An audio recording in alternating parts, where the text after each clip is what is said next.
নমস্কার বন্ধুরা, অদৃশ্যি সহজ রান্নাঘরে আরও একটা নতুন রেসিপি দিয়ে সবাইকে স্বাগত। আজকের আমি তোমাদের সাথে শেয়ার করব ভুনা খিচুড়ির রেসিপি। এটা নিরামিষ দিনে তোমরা বানাতে পারো বা ঠাকুরের ভোগ হিসাবে এটা নিবেদন করতে পারো। সম্পূর্ণ নিরামিষভাবে আজকের আমি এই ভুনা খিচুড়িটা বানাচ্ছি।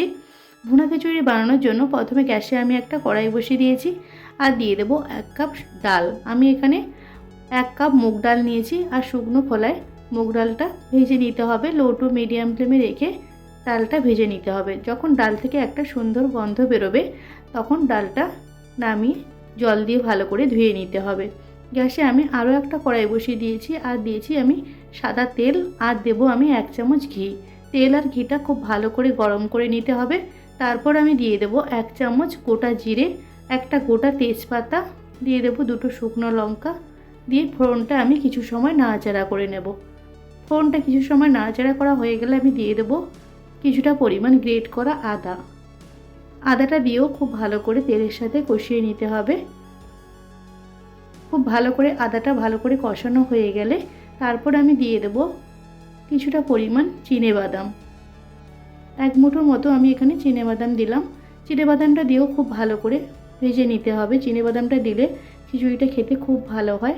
আর দিয়ে দেব কিছুটা পরিমাণ কাজু আর কিশমিশ। কাজু কিশমিশটা দিয়েও খুব ভালো করে ভেজে নিতে হবে।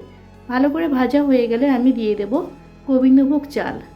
এখানে আমি 1 কাপ গোবিন্দভোগ চাল আগে থেকে ধুয়ে জল ঝরিয়ে রেখেছিলাম, সেই গোবিন্দভোগ চালটা আমি দিয়ে দেব। তারপর আমি লো টু মিডিয়াম ফ্লেমে চালটা ভালো করে একটু ভেজে নেব। যতটা পরিমাণ চাল আর ঠিক ততটা পরিমাণ ডাল নিতে হবে। চালটা ভাজা হয়ে গেলে আমি দিয়ে দেব আগে থেকে ভেজে রাখা ডালটা। চাল আর ডালটা খুব ভালো করে ভেজে নিতে হবে। আমি এখানে 1 কাপ চাল নিয়েছি আর 1 কাপ ডাল নিয়েছি। তোমরা যতটা পরিমাণ চাল ঠিক ততটা পরিমাণ ডাল নেবে, তাহলে ভুনা খিচুড়িটা খেতে অনেক বেশি ভালো হবে। এখন আমি দিয়ে দেব 1 চামচ হলুদ গুঁড়ো, 1 চামচ কাশ্মীরি লঙ্কার গুঁড়ো, আর দিয়ে দেবো 1 চামচ ঝালের জন্য লাল লঙ্কার গুঁড়ো, স্বাদ মতো লবণ আমি দিয়ে দেবো, আর দিয়ে দেবো 1 চামচ জিরে গুঁড়ো। এই সব কিছু মশলাগুলো দিয়েও চাল আর ডালের সাথে ভালো করে মিশিয়ে নিতে হবে। গ্যাসের ফ্লেমটা এই সময় লো ফ্লেমে রাখতে হবে।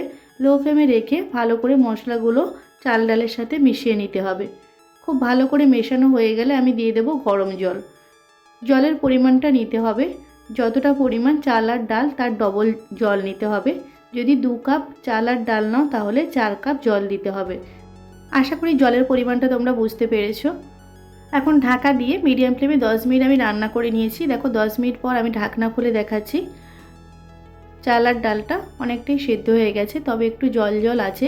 তাই এখন আমি একদম লো ফ্লেমে রেখে এখন আমি দিয়ে দেবো 2টো কাঁচা লঙ্কা আর দিয়ে দেবো চিনি। চিনিটা দিয়ে খুব ভালো করে খিচুড়ির সাথে মিশিয়ে নিতে হবে। অবশ্যই চিনিটা দেবে, তাহলে খিচুড়িটা খেতে ভীষণ ভালো হবে। এখন আমি দিয়ে দেবো 1 চামচ গরম মশলা আর দিয়ে দেবো 2 চামচ ঘি। গরম মশলা আর ঘিটা দিয়ে আমি ঢাকা দিয়ে একদম লো ফ্লেমে 5 মিনিটের মতো আমি রান্না করে নেব। 5 মিনিট পর একদম পারফেক্টভাবে রেডি হয়ে গেছে দেখো ভুনা খিচুড়ি। দেখেই তোমরা বুঝতে পারছো যে বানানোটা কতটা সহজ। অবশ্যই তোমরা বাড়িতে একবার এইভাবে ভুনা খিচুড়ি বানিয়ে দেখো, ভীষণ ভালো খেতে হয়।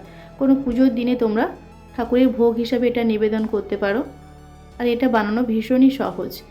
এখন আমি গ্যাসটা অফ করে ঢাকা দিয়ে আমি 5 মিনিট রেখে দিয়েছিলাম। তারপর আমি সার্ভ করে দেখাচ্ছি। দেখো আমি বেগুনি আর লাবড়ার সাথে খিচুড়িটা সার্ভ করেছি। তোমরা তোমাদের পছন্দ মতো তরকারির সাথে খিচুড়িটা সার্ভ করতে পারো। জলের পরিমাণটা সঠিক রেখে ভুনা খিচুড়ি বানালে তাহলে একদম পারফেক্টভাবে ভুনা খিচুড়ি বাড়িতে বানানো যায়। আর এই ভুনা খিচুড়ি খেতে অনেক বেশি ভালো হয়।